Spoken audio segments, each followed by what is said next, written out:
Mesdames et messieurs, bonjour et heureux de vous retrouver pour cette nouvelle édition du journal de 15h dont voici les principaux faits.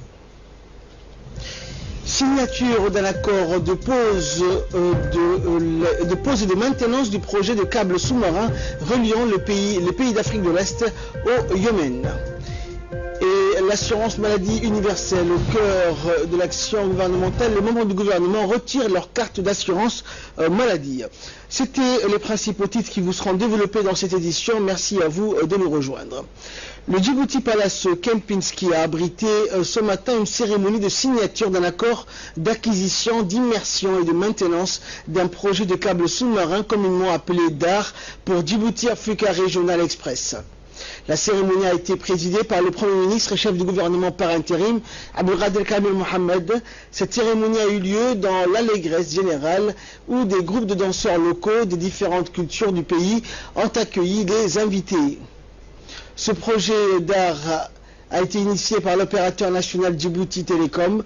Ce projet phare, basé sur les technologies de l'information et les télécommunications, consiste à la mise en place d'un câble sous-marin de communication en fibre optique qui reliera les pays de l'Afrique de l'Est et le Yémen. Djibouti étant en outre un important centre de communication international ou point névralgique d'interconnexion vers l'Europe et l'Asie. Outre le Premier ministre et chef du gouvernement par intérim, la cérémonie de signature a regroupé plusieurs membres du gouvernement, dont le ministre près de la présidence chargé de l'investissement Ali Guelleh, le ministre de la communication chargé des postes et des télécommunications Abdi Youssouf, le ministre de l'éducation nationale Mustafa Mohamed, le ministre des transports Mohamed Abdelkader Moussa, le ministre de la santé Dr Jama Elmi Okiye, le ministre de l'énergie, le ministre des affaires étrangères et le secrétaire général de la présidence Ismaël Hussein Tani, ainsi que le chef de la sécurité nationale Hassan Saïd Kherré. Ont également assisté à cette cérémonie les représentants des opérateurs régionaux, à savoir Télé Yémen, Somtel, Télésom, Hormoud, Africa Marine Express ou encore Golis. Si vous demandez à 100 personnes par où passe Internet, 90 personnes vous diront par les airs, par le satellite. Mais en fait, le réseau mondial Internet passe à 99% par les câbles sous-marins. Et vous le savez bien, vous qui avez participé à tant de consortiums de câbles sous-marins.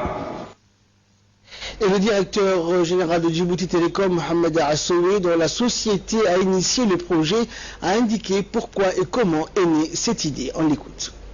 La Corne de l'Afrique est desservie uniquement par deux câbles sous-marins. Le câble ICI et le câble privé SICOM. Le dynamisme économique des pays de la région engendre des besoins croissants en matière de communication et surtout en trafic Internet.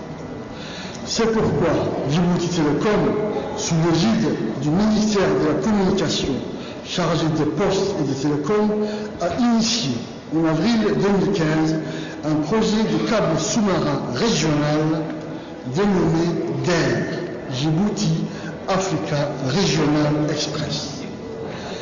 Excellences, mesdames et messieurs, d'une longueur totale de 5000 km, le câble sous-marin DAR servira pour connecter 5 pays de la région de Djibouti à la Tanzanie. Le projet DAR constitue, sans aucun doute, une opportunité pour les opérateurs de la région. C'est pourquoi nous avons décidé ensemble de réunir nos forces au sein du consortium DAR, assisté par les cabinets de consultants Axiom pour concrétiser ce grand projet. Et pour sa part, le ministre de la Communication chargé des postes et des télécommunications, Abdi Youssouf Sougué, a évoqué l'importance de Djibouti Telecom dans le développement du secteur des télécommunications et le lourd investissement consenti par l'État. Je vous propose d'écouter le ministre. Pour le secteur des TIC, le ministère de la Communication chargé des postes et des télécommunications a élaboré en cohérence avec la version Djibouti 2035 de son Excellence Ismaël Omar Guelleh, un nouveau schéma d'apporter un nouveau schéma stratégique de développement sectoriel qui permettra à terme d'apporter une meilleure contribution du secteur des TIC avec des retombées bénéfiques sur l'ensemble de l'économie nationale. Dans le domaine des câbles sous-marins, Djibouti a initié le projet DAIR, Djibouti Africa Regional Express, en formant un consortium avec les opérateurs clés de la région. Ces nouveaux câbles en fibre optique, longs de 5000 km, dans sa configuration actuelle, sera mis en service au premier trimestre 2018 et desservira les pays tels que Djibouti, le Yémen, la Somalie et le Kenya et la Tanzanie.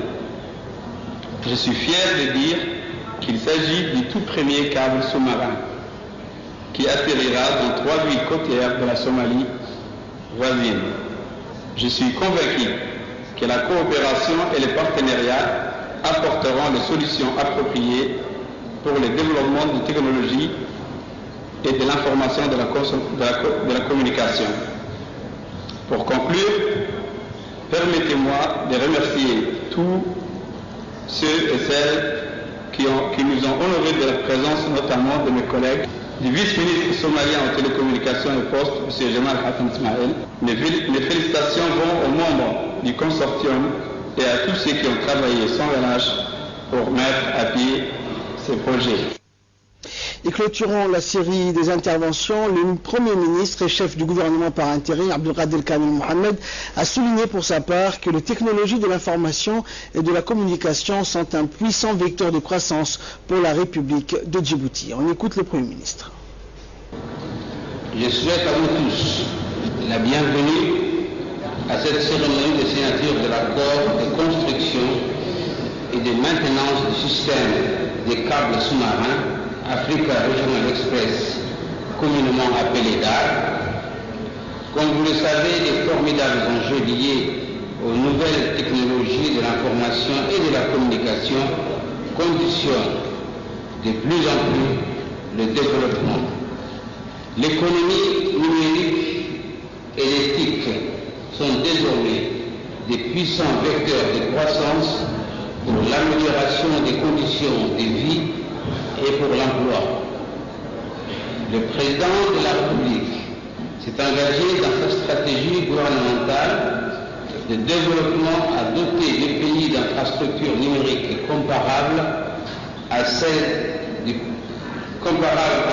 plus haut niveau international et à faire de Djibouti un hub de TIC en Afrique de l'Est, à l'instar de ce qui existe dans le domaine des transports. La République de Djibouti a ainsi investi dans la création de plusieurs câbles sous-marins et terrestres pour non seulement répondre aux besoins du pays, mais également à ceux de la région et de la sous-région. L'objectif est de nous positionner pleinement comme une plateforme de services commerciaux, logistiques et financiers pour toute la région. C'est dans ce contexte que Djibouti, à travers son opérateur Djibouti Telecom, a initié le projet DAIR qui consiste en la mise en œuvre d'un câble sous-marin de communication en fibre optique reliant les pays de l'Afrique, de la côte est de l'Afrique. Ce système garantira aux pays de la région une large couverture sur les autoroutes de l'information du monde. Ainsi, c'est non seulement une meilleure qualité de la connexion Internet qui sera obtenue, mais également une réduction des coûts, donc des prix pour les utilisateurs. J'ai saisi cette occasion pour féliciter tous ceux et celles qui vont participer à cette réalisation. Et je vous en remercie. Autre actualité nationale, l'assurance maladie universelle au cœur de l'action gouvernementale. Pour ce faire, le Premier ministre Abdelkader Kamil Mohamed, accompagné de 9 membres du gouvernement, ont mis à jour leur carte de sécurité sociale avant de la retirer. Tour à tour, le Premier ministre et les ministres se sont pliés à l'exercice. À leur arrivée au nouveau bâtiment des services de délivrance de la carte de sécurité sociale, les membres du gouvernement ont été accueillis par la directrice générale de la CNSS, Mme Hana Farah Assoui. Le Premier ministre, le ministre des Affaires étrangères, ceux de la santé, de l'éducation, du travail, de l'énergie, de la femme et de la famille et des secrétaires d'État se sont fait enregistrer à l'assurance maladie universelle. Ce projet est le plus important au niveau social initié par les chefs de l'État afin que toute la population djiboutienne bénéficie d'une couverture médicale universelle. Lancé depuis 1 an et demi, plus de 60 000 personnes ont jusqu'à présent récupéré leur carte pour bénéficier de soins dans le cadre de l'assurance maladie. Un système contributif pour ceux qui sont actifs ou travaillent est dénommé l'AMU, mais existe également un volet solidaire pour les personnes ne travaillant pas. Ces personnes obtiennent le pass pour programme de soins de santé. La carte de sécurité sociale est la clé de voûte pour toutes les prestations sociales, mais aussi médicales. Après avoir récupéré leur carte de sécurité sociale, les membres du gouvernement se sont rendus à l'hôpital général Pelletier. Cette structure hospitalière a signé une convention avec la Caisse nationale de sécurité sociale fin 2015 pour prendre en charge les patients. Autrement dit, l'assuré social peut se soigner dans les structures conventionnées par la CNSS. Pour se soigner, il faudrait posséder sa carte sécurité, mais aussi être orienté par un médecin de la CNSS. Aujourd'hui, toutes les structures hospitalières et sanitaires de la capitale, lors de leur visite à l'hôpital Pelletier, les membres du gouvernement ont saisi l'occasion pour effectuer des prélèvements sanguins ou d'un check-up général. À l'issue de ce check-up, les ministres ont invité la population à s'enregistrer.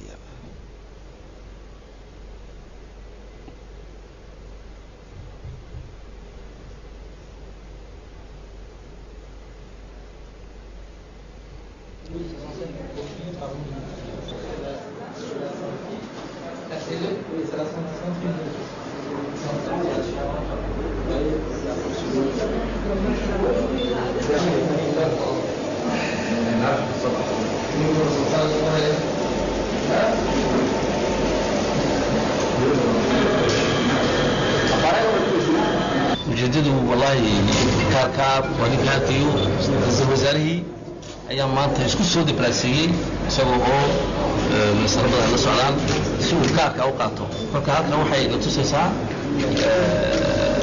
muhiimadda ay dawladdu saarayso kaarka assurance maladiga marka waxaan halkan ka leenahay shacabka assurance maladigu waa wax dantiina waa wax madaxweynuhu uu inta ka fikriyay lacag badan lagu bixiyay marka waa inaad kaarashiina qaadatiin anagu waxaan waa in diidan gelinaynay waan wala qaadanay kaarasha wasiiraduna wala qaadanay markii dambena Pelletier nimidnay check-up waxa la sameeyay caafimaadku dhan baa baaray marka inkuna waxa soo dhanna qofkii kaarkaas oo bilaash weeyaan marka waxa leenahay dadka ka faa'iideysta fursadda wadanada waaweyn adduunka horumaray maaliyadda leh ayaa arintaasi galay oo isticmaalay wayirihiin wadannada yaryar oo sideena inay qaataan maxaan ku dhahay arintaasi ay ku dhaqaaqaan maadaama arintaasi waxa weyn arin u asmaxaysa ninka riishka iyo ninka waxba haysan baa madanta yar leh ina simida ay isku duweyn karaan ay uga faa'iideysan karaan ka waxaysta ee wax laga goonayo haday noqoto iyo ka waxba haysan ee waxba bixin kareenba sida awgeed waxa weyn arin ee culus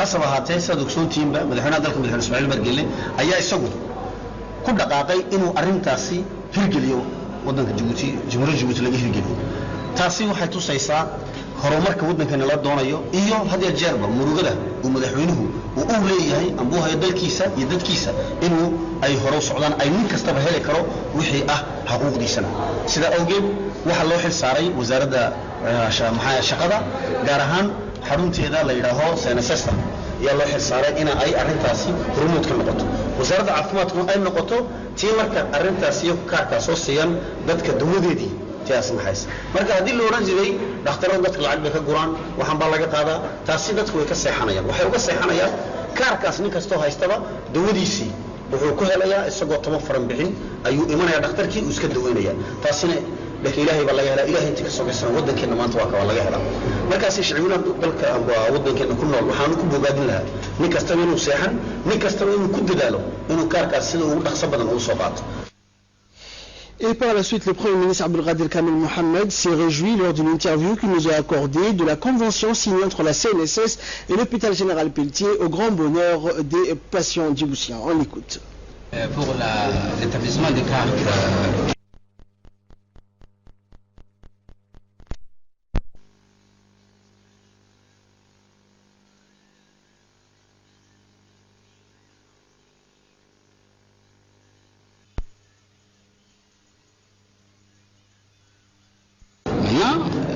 C'est la phase active du projet et donc tout le monde en principe doit être assuré.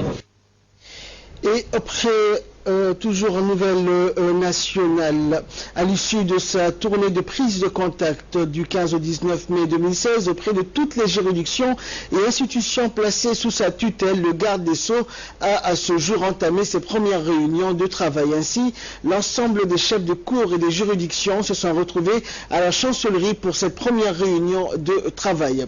Était présent le procureur général Jama' Suleiman Ali, Nima Ali Warsama, premier président de la cour d'appel, Mohamed Ibrahim Mohamed, président de la chambre de statut personnel de la cour d'appel, Faiza Hussein, présidente du tribunal de première instance, Maki Omar Abdelkader, procureur de la République, Mahdi Youssouf Omar, président du tribunal administratif, Abdelkader Ahmed, président du tribunal de statut de la personne, et Abdelkader Mohamed Ali, premier président de la cour des comptes, et Mahdiba Ismail, procureur général près de la juridiction financière. Moumin Ahmed Cheikh était assisté du secrétaire général Abdi Ismail Hersi et de Aïd Ahmed Ibrahim. L'ordre du jour de cette première réunion de travail concernait les nouvelles directives et orientations de la politique judiciaire du pays. Il a été relaté au cours de cette réunion par le ministre de la Justice toutes les réalisations effectuées depuis les états généraux de la justice tenus en avril 2000. Et concernant l'autre nouvelle du pays, sous la présidence de Mohamed Ali Hamed, la conférence des présidents s'est tenue ce jeudi dans la salle de commission de l'Assemblée nationale. Le gouvernement était représenté par le Premier ministre Abdelkader Kamel Mohamed et par le ministre de la Défense chargé des relations avec le Parlement, Ali Hassan Bahdon. Ont également pris part à cette réunion les deux vice-présidents, les présidents des commissions permanentes et les présidents des groupes parlementaires. L'ordre du jour de cette réunion portait sur la fixation de la date et de l'agenda de la prochaine séance publique et sur la soumission des projets de loi soumis à la commission, aux différentes commissions concernées. Autre actualité nationale également, le secrétaire d'État à la jeunesse et au sport, Hassan Mohamed Kamil, a réuni hier après-midi au stade Goulet des fédérations sportives pour une réunion de travail. Et l'équipe de football militaire féminine vient de remporter le championnat national féminine pour la deuxième fois consécutive. En effet, le championnat féminin de football qui vient de se clôturer a été remporté par l'équipe de football de l'armée djiboutienne. C'est dans l'après-midi de dimanche que cette équipe a battu sur un score sans appel de 4 buts à 0 l'équipe féminine de Cheikh Moussa. Ainsi, son score à la tête de ce championnat pour la deuxième saison consécutive.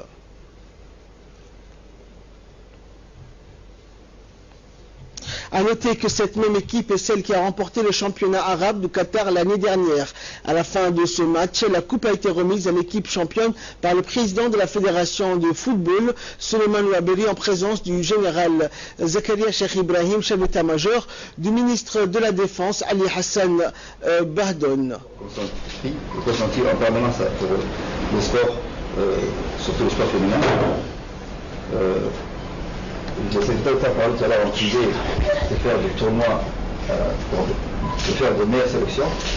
Je crois qu'il y a un potentiel énorme dans ce corps, dans cette armée. Il faut qu'on développe ensemble, qu'on utilise nos qualités et nos compétences et qu'on montre que Djibouti c'est un pays qui brille, c'est un pays qui se développe, c'est un pays qui avance.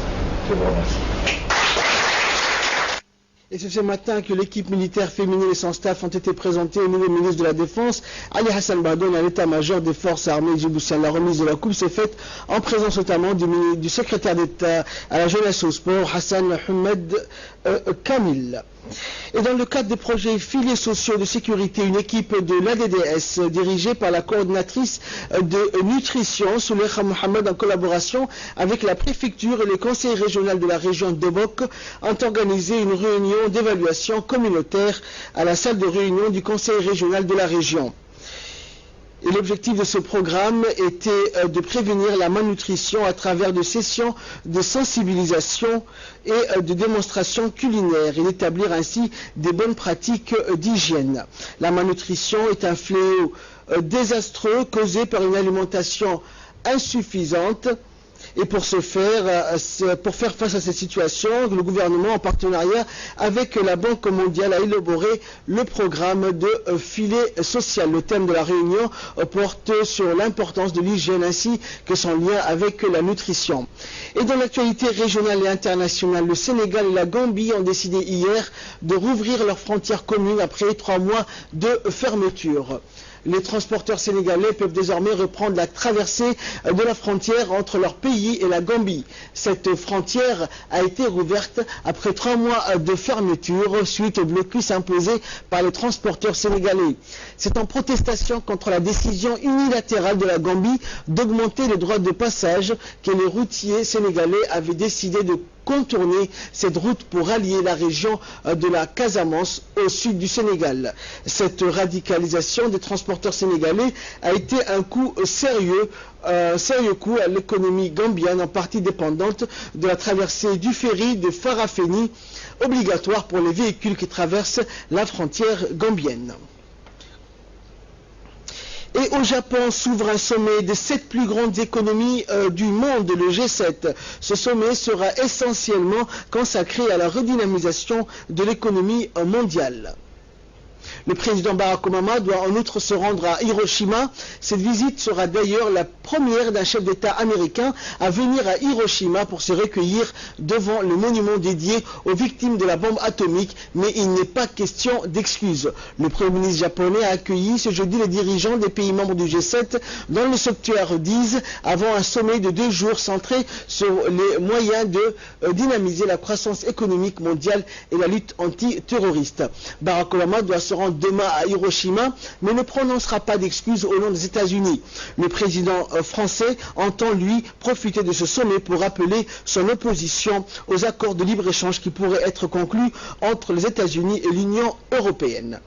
Et enfin, quant à la crise entre l'Ukraine et la Russie, elle est de loin de s'imposer après l'annexion de la Crimée par Moscou et les actions des séparatistes pro-russes. À l'est des pays, une pilote ukrainienne a été échangée hier contre 2 agents russes. Après 2 ans d'incarcération en Russie et de grève de la faim, Nadia Savchenko a regagné hier l'Ukraine. Pilote de l'armée, la jeune femme a été échangée contre 2 ressortissants russes accusés d'être des agents du renseignement. La pilote avait été condamnée en mars dernier par la justice russe à 22 ans de prison pour le meurtre de 2 journalistes. À peine débarquée, la jeune femme élue députée durant son incarcération s'est déclarée prête à se sacrifier de nouveau pour son pays s'il le fallait. C'est tout pour ce journal. Merci à vous de nous avoir suivis. Restez pour ce focus de l'après-midi avec Asma Oubacar. Bonjour Asma. Bonjour Ahmed. Donc nous allons nous citer aujourd'hui dans ce focus un communiqué émis par le ministère de la Santé qui demande à la population djiboutienne de rester vigilant en cette période chaude. Oui, effectivement, alors nous allons parler dans ce focus d'un communiqué qui nous parvient à l'instant du ministère de la Santé qui informe la population que durant la période de forte chaleur, certaines personnes sont fragiles, notamment les personnes âgées, les femmes enceintes et les enfants de bas âge. De ce fait, le département de la Santé recommande à la population de respecter certaines consignes de précaution suivantes, comme passer au moins 3 heures par jour dans un endroit frais, se rafraîchir et se mouiller le corps plusieurs fois par jour, boire fréquemment et abondamment au moins 1 litre par jour, même lorsqu'on n'en a pas soif, éviter de sortir aux heures les plus chaudes et maintenir sa maison fraîche, fermer les volets et les fenêtres la journée, les ouvrir le soir s'il fait plus frais. Merci Asma. Voilà donc quelques conseils pour la population du Goussia, notamment les personnes âgées, les personnes faibles ou les enfants de bas âge en cette période chaude de l'année. Merci Asma pour ce focus. Merci à vous de nous avoir suivis et excellent de programme sur Télé Djibouti.